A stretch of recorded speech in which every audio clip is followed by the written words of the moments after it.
आप तो भेदभाव पैदा कर रहे हो। तो अब जाति देख के, धर्म देख के दोस्ती करनी पड़ेगी। लानत मुख्यमंत्री, जिनका धिक्कार है, इनको झुकना पड़ेगा। इस वक्त हमारे साथ आर्यन मौजूद हैं। आर्यन जी, आपने भाजपा के कई नेताओं के घरों पर पोस्टर्स लगाए हैं यूजीसी के खिलाफ, क्या कुछ कहेंगे इस पर? देखिए, पूरे देश में यूजीसी के खिलाफ जिस तरीके से यूजीसी की गाइडलाइन आई है, वो पूरी तरीके से सवर्ण समाज के लोगों को, उनके बच्चों को दबाने का प्रयास है, उनके अधिकारों को छीनने का प्रयास है। ये समानता की बात करते हैं।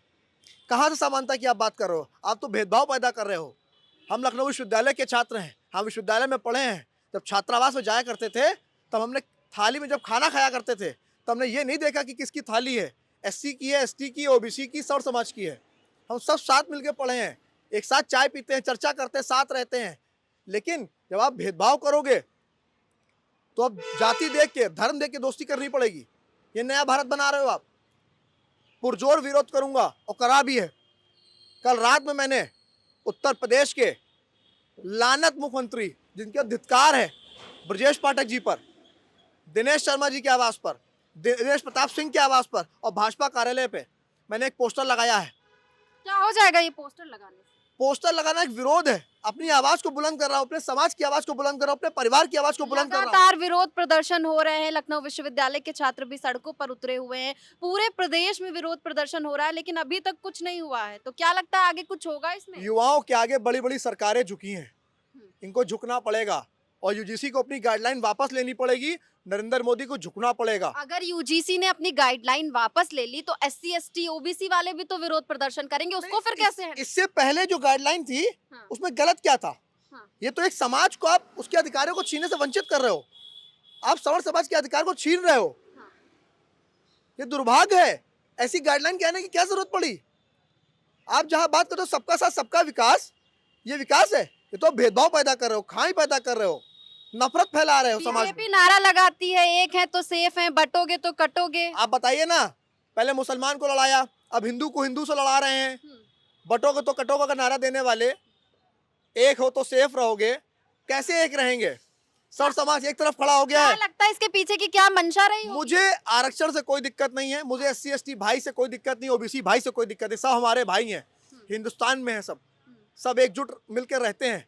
लेकिन ये सरकार ने और यूजीसी ने जो फैसला लाया है, ये खाई पैदा करना चाहते हैं। हम इसका विरोध करेंगे और विरोध का भी एक छोटा सा उदाहरण है कि अभी तो पोस्टर लगा है, अभी आगे आगे देखिए होता है क्या। अच्छा, अभी आगे और कुछ बड़ा करने का सरकार को चेतावनी है, नरेंद्र मोदी को चेतावनी है, उत्तर प्रदेश सरकार में बैठे सर्व समाज के लोगों को चेतावनी है कि धिक्कार है तुम पर, लानत है तुम पर कि अपने समाज के लिए बोल नहीं पा रहे हो। क्यों? क्योंकि सत्ता की लालच है, कुर्सी की लालच है। आपने उसी समाज के का वोट आपको मिला, आप जनप्रतिनिधि बन के आए हो, जब अपने समाज पे बात आई तो चुप बैठ गए। ये क्यों? समाज सब देख रहा है, 27 का चुनाव नजदीक है, जनता जवाब देगी। अच्छा, इलेक्शन पर असर पड़ेगा इसका? निश्चित पड़ेगा। और अगर वापस ले लिया? लेना ही पड़ेगा। हाँ। मैं आपसे बता रहा हूँ, फिर कह रहा हूँ, आप इस बात को रिकॉर्ड कर लीजिएगा, इनको लेना ही पड़ेगा यूजीसी को। हम लोग चुप बैठने वाले लोग नहीं हैं। हमारे से लाखों नौजवान सड़कों पे आंदोलन करेंगे, चाहे कुछ भी करना पड़ जाए, अपने समाज के लिए कुर्बानी देनी पड़ जाए, जान चली जाए। कहीं ना कहीं सवर्ण समाज जो था वो हमेशा से भाजपा के साथ था, लेकिन अब जब भाजपा ऐसी मतलब गाइडलाइन लेके आई है सवर्ण समाज के लिए, तो वो ऐसा कुछ भी नहीं कि सवर्ण समाज भाजपा के साथ रहा है। वो तो कहती कि उत्तर प्रदेश में कांग्रेस ने 7 मुख्यमंत्री उत्तर प्रदेश में दिए, वो अन्य बात है। लेकिन जो मौजूदा हालात हैं, जो मौजूदा स्थिति इस पूरे देश में पैदा की गई है, वो सर्व समाज की आवाज को दबाने का कार्य किया गया है। लेकिन अब मुखर होकर इनको अब चंदन से दिक्कत हो रही है। जो मेरे माथे पे चंदन लगा है ना, इनको इससे दिक्कत हो रही है। क्यों, क्या हुआ ऐसा? ये नफरत करते हैं ब्राह्मणों से, नफरत करते हैं ठाकुरों से, नफरत करते हैं सर्व समाज के लोगों से। प्रदेश में तो ठाकुर ही प्रदेश को चला तो रहा आप देखिए ना, ऐसा क्या हो रहा है? है। पूरे प्रदेश में हालत कैसी बनी है? प्रदेश के छात्र आंदोलन क्यों कर रहे हैं? ठाकुर सड़कों पे है, ब्राह्मण सड़कों पे है, सर्व समाज के लोग सड़कों पे हैं। ऐसा क्यों हो रहा है? अच्छा, आपके पोस्टर लगाने के बाद कुछ विवाद बढ़ा, कुछ आगे हुआ इसमें? ये तो आप बताएंगे विवाद हुआ कि नहीं। तो ब्रजेश पाठक जी जवाब देंगे, दिनेश शर्मा जी जवाब देंगे, दिनेश प्रताप सिंह जवाब देंगे, भाजपा का एक एक कार्यकर्ता जवाब देगा। हम चुप बैठने वाले लोग नहीं है। आप चुप नहीं बैठने वाले? निश्चित नहीं बैठेंगे। आप मुकदमा लगा दो, आप जेल भेज दो, फांसी पे चढ़ा दो, लेकिन अपने समाज के लिए, अपने परिवार के लिए आखिर सांस तक लड़ूंगा, और जब तक यूजीसी गाइडलाइन वापस नहीं हो जाती। इतना क्यों गलत मान रहे हैं यूजीसी को? ऐसा आप क्या? मुझे बताइए, कोई भी एससी एसटी का बच्चा हम्म। अगर मेरे ऊपर झूठे आरोप लगा देता है, हम्म। क्या उसके ऊपर कोई कार्रवाई होगी? क्या इसमें ये प्रावधान है? नहीं है ना। तो क्यों? क्या मैं ही दोषी हूं? आप झूठे आरोप लगा दो तब भी मैं दोषी हूं, जबकि मैंने कुछ भी ना किया हो। सवाल तो ये खड़ा हो रहा है। भेदभाव तो आप पैदा कर रहे हो, खाई तो आप पैदा कर रहे हो, नफरत तो आप फैला रहे हो।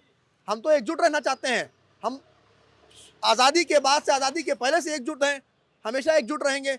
आपकी खाई आपको मुबारक, हमारा भाईचारा हमें मुबारक। बहुत बहुत शुक्रिया आर्यन जी। जैसा कि आप सभी ने देखा कि इस वक्त हमारे साथ आर्यन की मौजूदगी थी और उन्होंने भाजपा के कई नेताओं के घर पर, ब्रजेश पाठक के घर पर, दिनेश शर्मा जो हमारे डिप्टी सीएम हैं, उनके आवास पर जाकर रात में 3 बजे एक पोस्टर लगाया है यूजीसी के खिलाफ। अभी तक तो इसमें कोई कार्रवाई नहीं हुई है। आगे क्या कुछ होता है ये तो आने वाले वक्त में पता चलेगा। फिलहाल के लिए बस इतना ही। आप देखते रहिए रेड इंक। मैं थी आपके साथ श्रेया।